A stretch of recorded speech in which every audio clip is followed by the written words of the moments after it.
All right, welcome back to the shop. So in this video, I'm going to do some work on my distributor on my M151A2 mutt. In previous video, I talked about this thing on how it had this strange problem with the ignition, or assumed it was the ignition. And what it would do is I'd have it run and all of a sudden it would just stop. It would just shut off. And the guy that sold it to me told me that he thought it had a bad ignition switch because he said you'd have to jiggle it to get the start sometimes. So I actually bought a new ignition switch for it. It still had the same problem. So I noticed it would stall. I'd go to start it, it wouldn't start. If I jiggled the ignition switch while I was cranking it over, it would start right up. So I kind of got this idea that it might be the capacitor. It just kind of made sense. Like maybe the coil, the capacitor might have been shorting out, or it wasn't getting power to the coil, but you'd shut it off and then you'd start it up and it would kind of get like a burst, I guess, of new electricity. I don't know exactly how the capacitors work. But so anyways, I've already changed the plugs. You know, plugs came with it. I just got wires. I just put the wires on.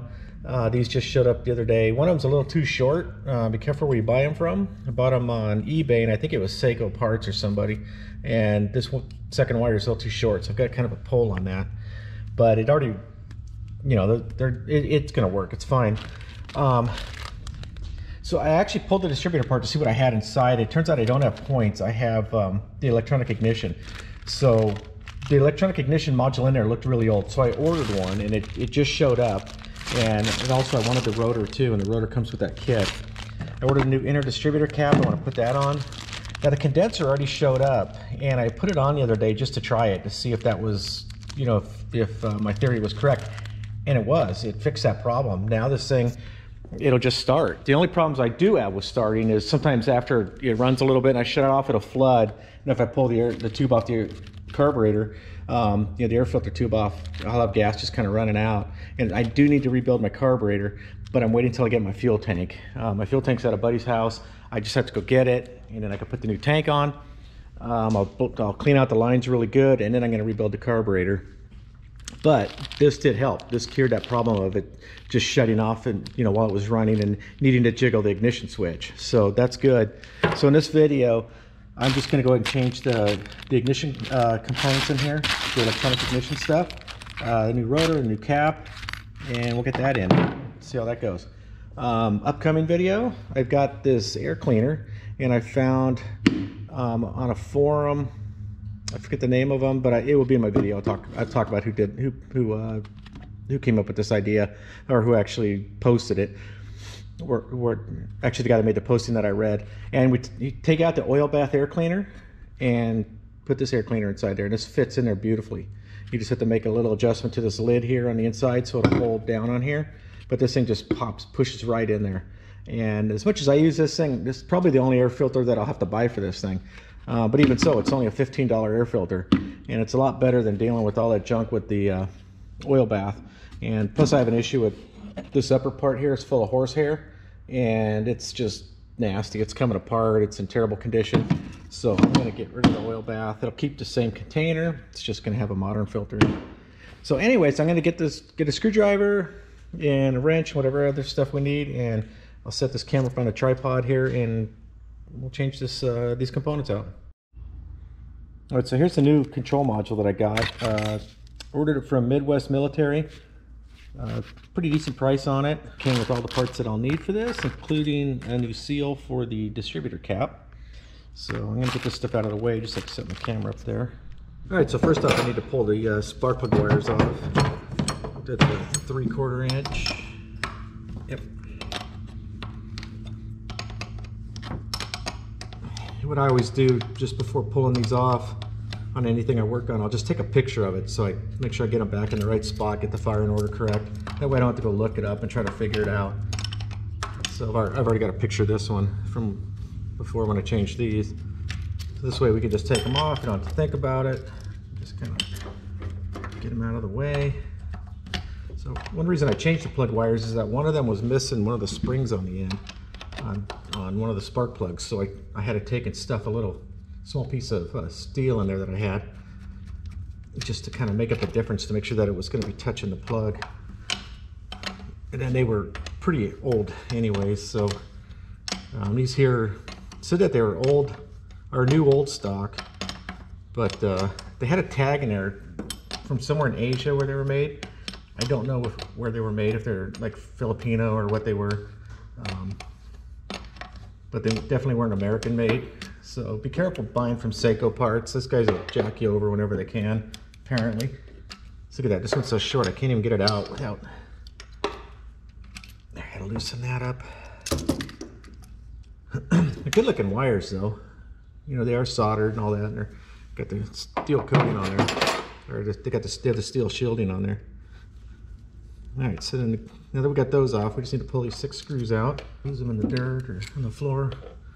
All right, so we pull the cap off. There's the inner rotor right there. It's got these 3 screws that hold it on. So I'll do that last, just before I put this on. But we'll go ahead and we're gonna pull that out. We're gonna change that.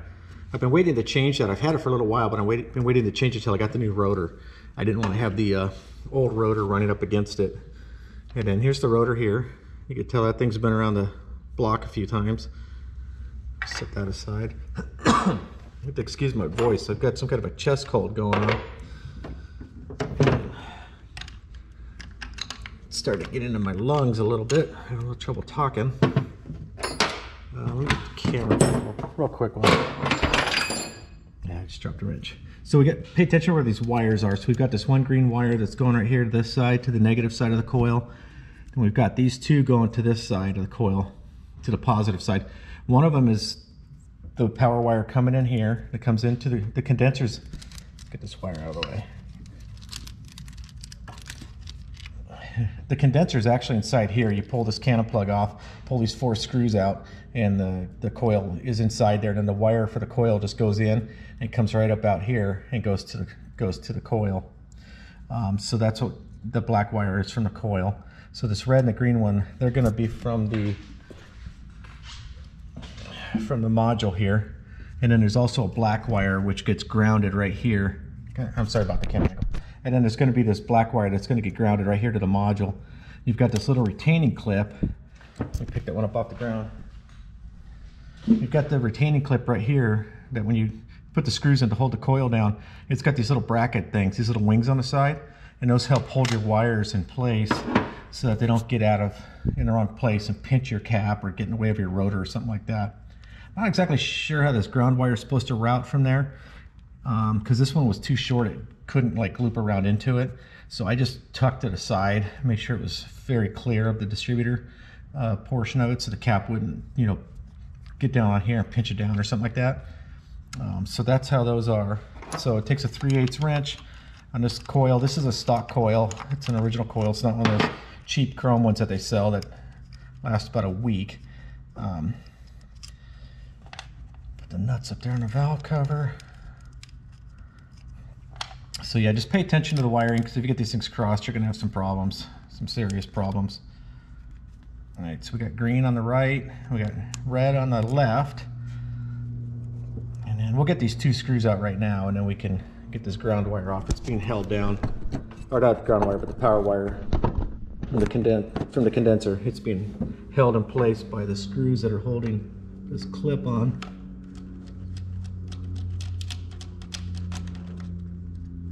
So there's one of the screws, and these have a hex head on top too. Let's see what size it is. It's a 5/16.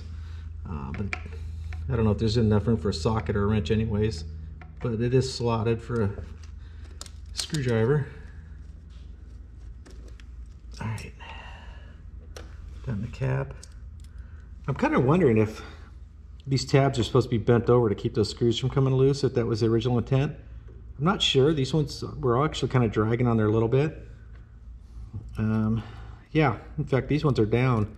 So those are probably supposed to be bent up against the screw to keep it from rattling out. So we'll do that when we put the new one back in. The old one, you could tell it had been bent up at one time, but it wasn't touching the screws when I got to this thing. Okay, so now we can get that power wire off from the condenser. Slide the coil out, and it's a original type coil right here. These are the good ones. It's what kind you want. Let's set it over here. And if we look inside here, we can see the electronic module here. It's right here. And there's a little snap ring. I'll pick it up off the floor so I can show you. It's got this snap ring inside there. It takes a couple of screwdrivers to get in there and pop that snap ring out. And you can see that's where it comes up right there. And then once you get that snap ring out, then you could slide that up. And so we can put the new one in. Let's see if I can get it out with just this one screwdriver. I had it out the other day, so I know at first it was kind of hard to get out. Yeah, okay, I got it with one. So there's the snap ring. Put that one on this side. And then, let's see if we can get this out. So you just got to slide that up. I just slid it up over the this thing here. I forget what that thing's called. Is it a reluctor or something like that? I don't know. I think that's actually what it originally runs against the points, if you have a points one. I'm not sure.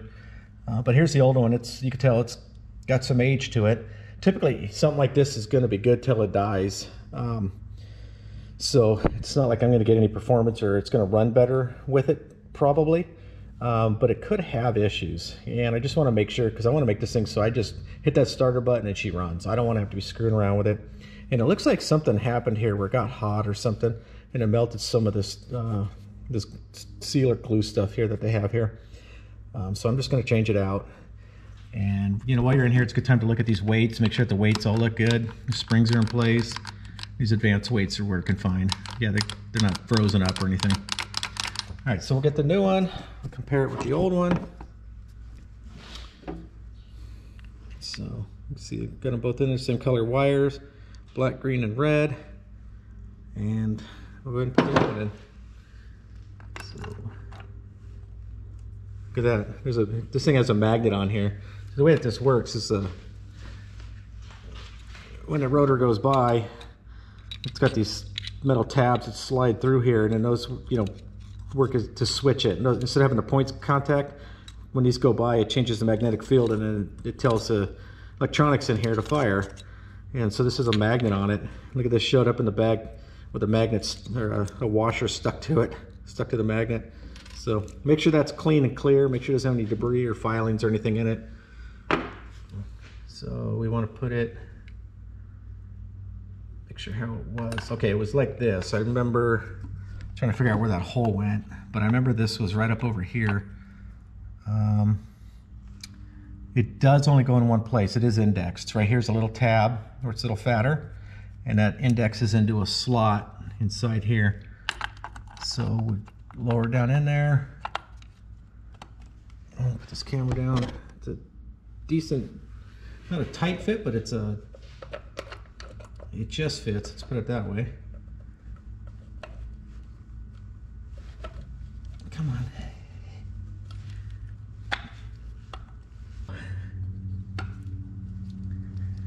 Yeah, now it's in all the way. So I was able to just look down. You could almost see where it has been scraping in the past when they go down. That's where the tab was, or goes into the recess. And now you can see that it's all the way down. So the snap ring's gonna go in one particular spot. There we go. That took a little bit of work to get in there, but you'll see right here I got it into the slot there. And then on this side it's into the slot here. And then these other pieces are just kind of floating up here, I guess. It's just the way it fits. It's not a rocket ship, so all it's got to do is hold that thing from popping out. And then we got the wires coming up. We can put the coil back in, and then go from there. Okay, so we're going to put the coil in, and then, so we've got the red. So this is the power wire that comes from the condenser that comes in from the ignition switch and through the condenser, and it goes on to positive on the coil. And then the red's going to go on positive as well because it's red, so it's going to go on positive. Then we're going to put the green on this ground side of it, and then this ground wire is going to go down here to the screw that holds this. So we'll go ahead and put the new retainer on, and I'm going to need to put it over these new wires, and it's going to go on and hold them in place. Oh, put that on the wrong side. All right, so you can see these little tabs are here will hold these wires, and then put those two wires there. It's positive coming in, it's positive going to the module. Here's the ground wire going to the module. You can see the ground, the dash mark there for ground on the coil, so we know that's ground. And then we have the ground wire for the module going onto this bracket. And then I'll bend these tabs up right here, up against the screws. I'll double check that they're snug, and then I'll bend those up to hold those in place.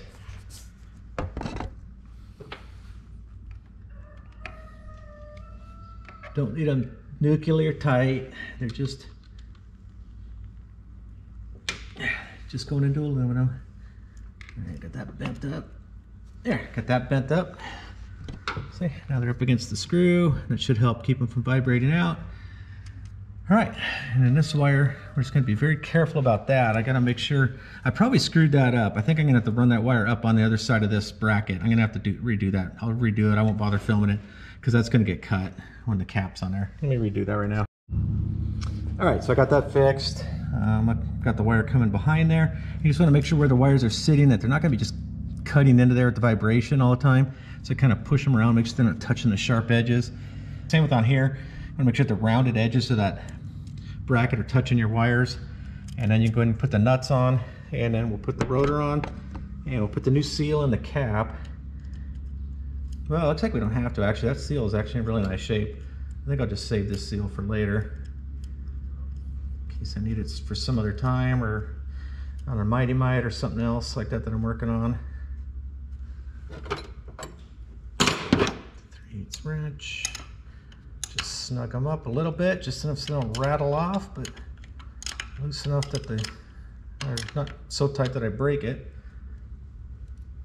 And then I want to make sure that this is in good shape here too. This is where the spring from the contactor spring from the distributor cap sits in here and touches the coil. So next we're going to change out the inner distributor cap. Let's slide this on. Get the rotor on. It's only going to go on in one position. Right there, we got a new rotor. And then next we're going to change out this cap.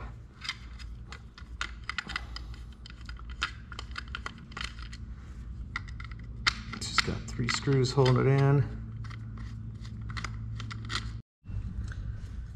All right, so what I did is I took and put a screwdriver in here and I just tapped on it. I kind of beat it on the ground like this. And this little cap started just coming apart in pieces on me. Pieces were just breaking off here. Parts I wasn't even touching. So definitely a good idea that I'm changing it. And this is the first time I've been in one of these to change, the inner cap. And so you can see it's got the rubber seals on it. So we'll go ahead and put those on the new cap if it doesn't have them. Let me see what it's got.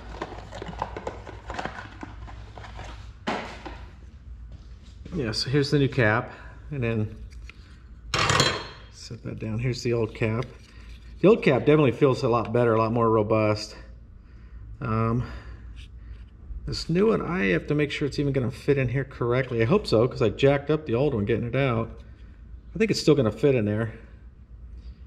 It's hard to find. Sometimes you buy something like, you buy it on eBay or something like that, and you're finding something that's remade, and it's not always the best quality nowadays, So hopefully, go ahead and move all these seals over. 2 of them stayed in the outer cap. I'll just leave those there. Make sure I put the right ones on. So I just put all the new seals in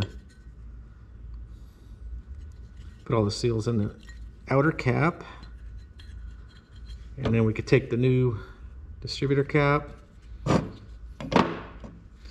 and we will just slide it in.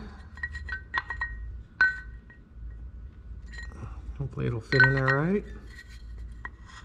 Oh yeah, it slid in real nice. Yeah, it slid in there real good.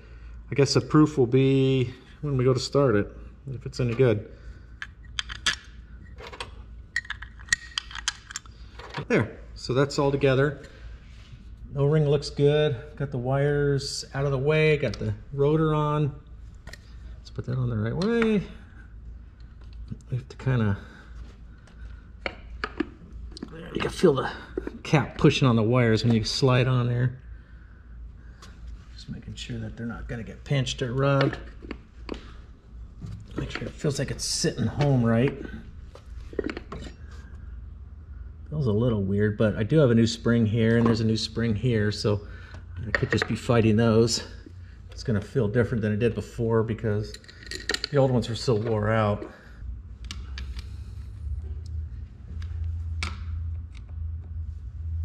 All right, so that's in place. Put our plug wires back on. Go back here to the picture I took. There's the picture I took of it. So I want to do the back ones first. So this one here that was kind of too short, we know it. All right, so that's it. Let me get the old parts off of here. So now we got new wires, new plugs, new condenser, new cap, new rotor, and a new module. And let's see what happens to this baby when I try to start it. Let's get this air cleaner down here. Okay, so I haven't started this yet today, so it's going to be starting cold. All right, turn the battery on, ignition switch, camera neutral,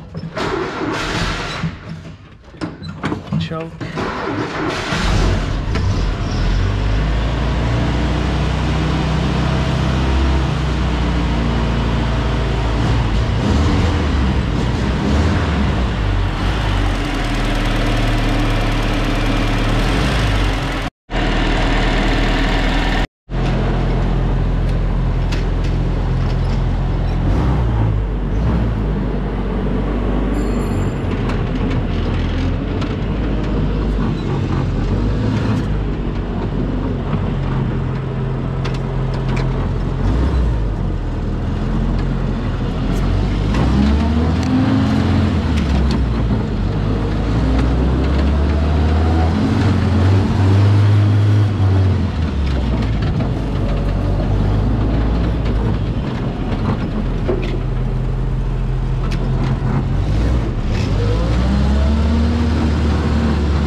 Alright, so she started up, she's running pretty good. She's still cold, so it's got a little hesitation in it when I rev it up. As you can hear, I don't have any misses. We'll check it out later. I'll let it warm up and I'll come back out later and make sure it starts up again. That was one problem it had, but I think that was more related to the carburetor. So I got more stuff to do. I got to reseal this valve cover. I've got the gasket for that. We're going to do the air filter. We're going to add the missing vent lines that are missing, like the one to the safety shutoff switch, the one to the fuel pump. I found in the book where those go to the air filter. And somebody in the past took the fitting down, they put a grease cert in there to plug the hole. So I'm going to put the right parts in there and we'll get all that hooked back up so it's, you know, proper, so it's how it should be. And I'm going to get this thing so she just runs like a top. So anyways, thanks for watching. Please hit the like button, hit the subscribe button if you haven't already, and please share this video with a friend. Thank you.